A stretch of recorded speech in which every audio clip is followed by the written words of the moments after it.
दिवस उगवला आणि आमच्या मागं काही नवीन लफडं नाही, असं कधीच झालं नाही. आल्या पाहिलं प्लांटर STP खराब होईल होता.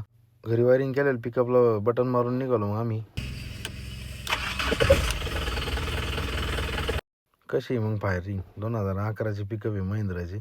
वाटानं निघाली, एक नंबर वातावरण वाटत होतं. त्याच्या टाटाची बोलायला जरा जास्तच घाई दिसत होती. मग त्याला जाऊन दिलं. मग काय आपण शांततेत तिथून निघालो. मग काय कमलपूरचा पूल पास केला. एक नंबर वातावरण वाटलं तिथं नाही का. मग म्हणलं थोडा व्हिडिओ घेऊ आपल्यात.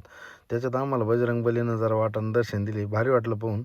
या गाडीमध्ये काय टेप नव्हता. मग करमणूक म्हणून 20 रुपयाची चालतं बोरं घेतले. मग भैया शेटनं आम्ही दोघांनी मिळून ती बोरं संपवण्याचा प्रयत्न केला. मग काय थोडासा जलद गतीनं आम्ही आगेकूच करत रामपूरला निघालो. जवळपास 90-100च्या स्पीडनं जवळपास महिंद्रा पिकअप आपली चालती. हळूहळू गेलो आणि पोहोचलोच रामपूरमध्ये.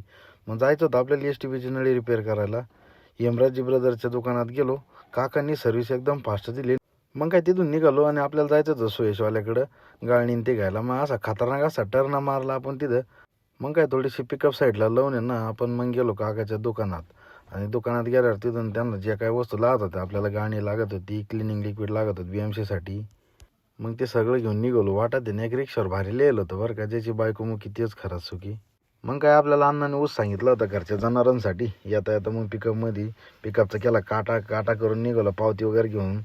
मग काय आपल्या गाडीला ताडपत्री असल्यामुळे तिने जरा कानकूस केली गाडी लोड करायला. पण तुमचा भाऊ काय कमी होई, तिथंच लगेच कामाला लागला. का कामाची कुठं लाज वाटते काय आपल्याला. लागलो कामाला. मग काय भरली गाडी आणि निघालो मग टाकाटमध्ये नाही का.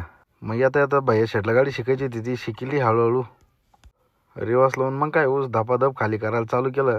मदतीला आमचे कार्यकर्ते शुभम भाऊ पण आलेले होते. तिथं काय विषय काय खोले मग काय नाही का. गाडी टापाटप खाली गेली. कसा वाटला आजचा ब्लॉग तर नक्कीच कमेंटमध्ये कळवा.